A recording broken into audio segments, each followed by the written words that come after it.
Hello friends, welcome to the new episode of my channel I Prince. তো এখন যে web ফিল্মটা নিয়ে কথা বলবো সেটার নাম হচ্ছে অসময়। এটা বঙ্গ বলে একটা অ্যাপেতে রিলিজ হয়েছে। তো সিনেমাটা কেমন লাগলো সেটা নিয়ে বেসিক্যালি মানে এখন কথা বলবো। এইমাত্র জাস্ট দেখা শেষ করলাম, তো মনে হলো এটা নিয়ে অবশ্যই কথা বলা উচিত।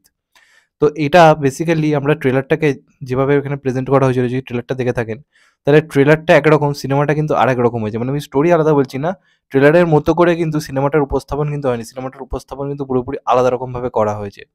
তো এখানে বেসিক্যালি গল্পটা প্রথমে এগোয় মানে কয়েকটা চরিত্রের উপর ভিত্তি করে, সেইভাবে গল্পটা এগোয় থাকে। তিনটের দিকে তিন ধরনের গল্প এগোয় থাকে। একটা দিকে ছিল হচ্ছে একটা পুলিশ ইন্সপেক্টর এবং একজন রিপোর্টার, যাদের একটা মধ্যে একটা বন্ধুত্বপূর্ণ সম্পর্ক এখানে দেখানো হয়েছে। অপরদিকে আরেকটা গল্প এগোয় যেখানে হচ্ছে একটা মধ্যবিত্ত পরিবারের মেয়ে যে পড়ালেখা করে জীবনে কিছু করতে চায়, সেরকম একটা পরিবারের গল্প যেখানে আমরা তাসনিয়া ফারিনকে দেখতে পাই এবং তার একটা ভাই রয়েছে এবং দুই আর কি মানে বাবা মা আর কি রয়েছে। আর একটা গল্প দেখা যায় যেখানে ইন্তেখাব দিনের এবং তার ওয়াইফ যে একজন আইনজীবী, সেই দুজনের মধ্যে একটা কেমিস্ট্রি এখানে দেখানো হয়েছে। তো এই তিনটাকে ভিত্তি করে গল্প এগোচ্ছিল, যার মধ্যে যে কাপলসটাকে দেখানো হচ্ছে ইন্তেখাব দিনের এবং তার ওয়াইফ, তার মধ্যে সম্পর্ক একদমই খারাপ, খুব একটা ভালো নয়। অপরদিকে তাসনিয়া ফারিনের যে গল্পটা, সেটা একটা টাইমে গিয়ে যখন সে পড়াশোনা করতে শুরু করে, কলেজে যখন পড়তে যায়, তখন সে একটা বড়সড় ট্রাভেলের মধ্যে পড়ে। আর অপরদিকে এই যে দুটো চরিত্র পুলিশ এবং আর যে রিপোর্টারটা, তারা ওই কেসটার সঙ্গে জড়িত থাকে ইনভেস্টিগেট করার মতো করে।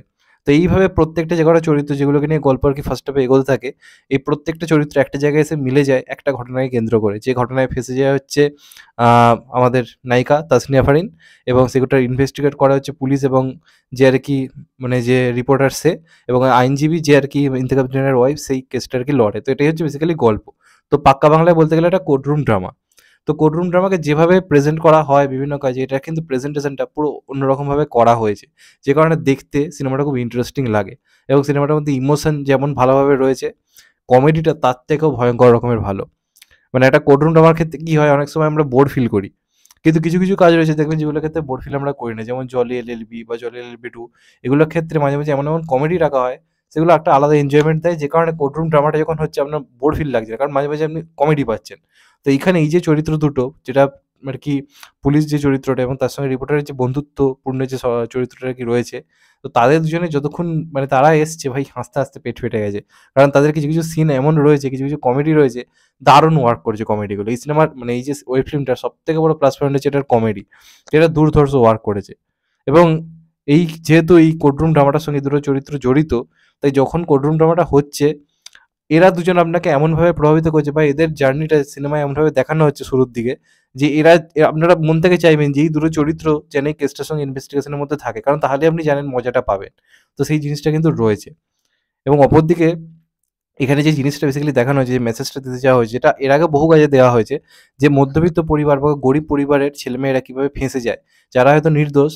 অনেকে বড়লোক পরিবারের ছেলেমেয়েরা হয়তো কোনো রকম দোষ করছে, কিন্তু তারা বেঁচে যাচ্ছে পলিটিক্যাল পাওয়ার বা টাকা পয়সার জোরে। কিন্তু যারা খুবই একটা মধ্যবিত্ত বা গরিব পরিবারের মেয়ে, যারা হয়তো কোনো দোষ করেনি, তারা কীভাবে ফেঁসে যায়। তো সেই জিনিসটাকে কেন্দ্র করে কিন্তু জিনিসটা করা হয়েছে, তো সেই মেসেজটাও কিন্তু দেওয়া হয়েছে। তো অনেকগুলো দিক রয়েছে গল্পটার মধ্যে, অনেকগুলো সেট রয়েছে। একদিকে তো থ্রিলার রয়েছে, যে আলটিমেটলি হবেটা কী, তার সঙ্গে সঙ্গে কোর্টরুম ড্রামাটাও রয়েছে, আবার তার সঙ্গে কিন্তু কমেডিও রয়েছে মোমেন্টে, কিছু কিছু মোমেন্টে, যে কমেডিগুলো দুর্ধর্ষ ওয়ার্ক করেছে এক কথায় বলতে গেলে। তো এবং গল্পটাকে আরেকটা এটা ব্যাপার কি, খুব সিম্পল ওয়েতে প্রেজেন্ট করা হয়েছে, সেই জটিল করে এটা ওটা করে কিন্তু প্রেজেন্ট করেনি, খুব বেশি মেসেজও দেওয়ার চেষ্টা করেনি।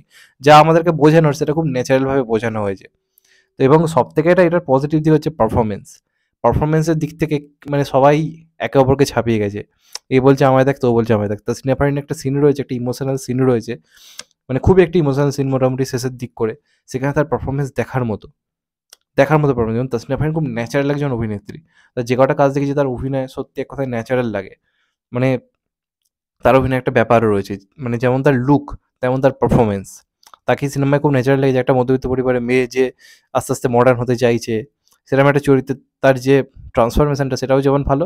আর অপরদিকে এই মধ্যবিত্ত মেয়ে হয়ে যখন সে পারফরম্যান্সটা দিচ্ছে, মানে আমরা কোনো পাশের বাড়ির যেন মেয়েকে দেখতে পাচ্ছি। তো সেই জিনিসটা কিন্তু রয়েছে। অপরদিকে মানে এখানে বাবার চরিত্রে যে অভিনয় করেছে আ মানে তাসনিয়া ফারিনের, তারও পারফরম্যান্স অসাধারণ। মানে উনারও পারফরম্যান্স দেখার মতো। একটা সিন রয়েছে যেখানে মানে তাসনিয়া ফারিনের যে ভাই রয়েছে, তাকে গিয়ে বেধড়ক মারধর করে। বলে, "তোদের জন্য কত কষ্ট করে টাকা খরচ করে পড়াচ্ছি, আর তোরা তার দাম দিচ্ছিস না।" মারার পর কিন্তু ছেলেটাকে আবার সে জড়িয়ে ধরে। তো এই যে কিছু, কিছু মোমেন্টস রয়েছে, সেই মোমেন্টস গুলো কিন্তু খুব মানে ক্যাচি। সেটা আপনাকে যেমন ইমোশনাল করবে, তেমন কিন্তু আপনাকে হাসাবেও। সেই জিনিসটা কিন্তু রয়েছে। মানে এমন কিছু মোমেন্টস রয়েছে এখানে যে আমরা হয়তো আগের সিনে প্রচণ্ড হেসেছি, আবার পরের সিনে হয়তো আমাদের মুড অফ হয়ে যাচ্ছে, আবার ঠিক তার পরের সিনে ওই দুটো চরিত্র এমন কমেডি করছে যে আপনার মাইন্ডটা ফ্রেশ হয়ে যাচ্ছে। তো যেখানে কি হচ্ছে কোর্টরুম ড্রামাটা বা এই গল্পটা আপনি খুব এনজয় করতে পারছেন। তো সেই কারণে মেকিংটা কিন্তু খুব ভালো হয়েছে, প্রেজেন্টেশনটা খুব ভালো হয়েছে, গল্প বলাটাও কিন্তু এক কথায় বলতে গেলে খুবই ভালো হয়েছে। এবং এটাই তো বাংলাদেশের প্লাস পয়েন্ট। বাংলাদেশের যদি আপনার কাজগুলো দেখেন, নাটক বলি বা এই যে কাজগুলো, প্রেজেন্টেশন, গল্প বলার ধরনটা খুব ভালো হয়। যে কারণে মানে পুরোটা বসে দেখতে আপনার কোনো বোর ফিল হয় না। মনে হয় যে আরেকটু চললে কেমন হতো? এই জিনিসটা কিন্তু হয়। তো এই যে ফিলটা সেটা আমার এই কাজটার ক্ষেত্রেও হয়েছে। যেটা মনে হচ্ছিল আরেকটু চললে ক্ষতি কি? ২ ঘন্টা ৪০ মিনিট কিন্তু হচ্ছে। কিন্তু আপনার বোর ফিল হবে না। আপনি চাইবেন যেন এটা ৩ ঘন্টার হয়। যেটা মনে হবে যে এই পুলিশ বা ওই যে জার্নালিস্ট তাদের মধ্যে যেন আরো কিছুক্ষণ কথোপকথন চলে। এগুলো দেখার পর সত্যি কথা বলতে ফিল করছি। তো এইগুলো রয়েছে। কেন মিথ্যে কথা বলব, এই জিনিসগুলো সত্যিই খুব ভালো হয়েছে।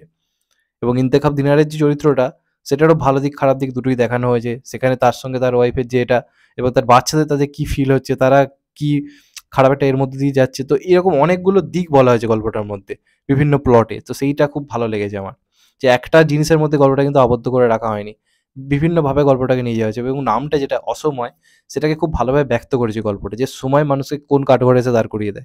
সময় নষ্ট হয়ে গেলে সেই সময়কে আর ফিরে পাওয়া যায় না এবং সময় যদি আপনাকে একবার দাঁড়িপাল্লার সামনে দাঁড় করিয়ে দেয়, যদি আপনাকে ভুল পথে নিয়ে যায়, তো আপনি যেতে বাধ্য। কেউ আপনাকে আটকাতে পারবে না। এই যে মেসেজটা, সেটাও কিন্তু রয়েছে কাজটার মধ্যে। তো নামটাই এটা আরকি, অসময়, খুব পারফেক্টলি দেওয়া হয়েছে। এটা নিয়ে কোনো ডাউটই নেই। এবং কিছু, কিছু গান রয়েছে, গানগুলো কিন্তু বেশ ভালো মোমেন্টগুলোর সঙ্গে মানে ম্যাচ করে গেছে সত্যি কথা বলতে গেলে। তো সর্বোপরি এটা একটা খুব ভালো কাজ। কাজটা টাইম পাসের জন্য একদম পারফেক্ট একটা মুভি। আপনি যদি কখনো বোর ফিল করেন, আপনি এটা দেখতে পারেন। এটুকু বলতে পারি আপনার বোরিংনেসটা কেটে যাবে। এবং সর্বোপরি এখানে যে দুটো চরিত্র রয়েছে, এই যে দুটো চরিত্র, এই পুলিশ এবং জার্নালিস্ট, তাদের ভাই মনে থেকে যাবে। সেই দুটো চরিত্র মনে থাকবে। মানে এরকম চরিত্র কিছু, কিছু সময় দরকার হয়। যেমন মুন্না ভাই সার্কিট। মানে এটা একটা অন্যরকম কেমিস্ট্রি ভাই। মনে থেকে যাবে। এই সিনেমার সবথেকে বড় প্রাপ্তি তো ওটাই। এবং তাদের দুজনের পারফরম্যান্স অসাধারণ। আমি খুব দুঃখিত আমি তাদের নামটা জানি না, ভালো নামটা জানি না। যদি আপনারা জেনে থাকেন তাহলে আপনাকে আমাদেরকে অবশ্যই কমেন্ট করে জানাবেন। কারণ মানে তারা অসাধারণ পারফরম্যান্স দিয়েছে। তাদের জন্যই সত্যি কথা বলতে গেলে সিরিজটা পুরো বসে যেন দেখা যায়। ওই দুটো চরিত্র না থাকলে আজকে হয়তো এটা আমার এতটাও ভালো লাগতো না, honestly speaking। তারা রয়েছে বলে যেন একটা সেই খুব পজিটিভ মাইন্ডসেট নিয়ে কাজটা দেখেছি। তো এটাই ছিল আমার বক্তব্য। আমি খুব একটা কিছু নেগেটিভ পয়েন্ট সত্যি বলতে খুঁজে পাইনি। যখন পাই বলি, যখন পাই না ভাই বাদ দাও। নেগেটিভ পয়েন্ট জোর করে খুঁজে বার করার কোনো দরকার নেই।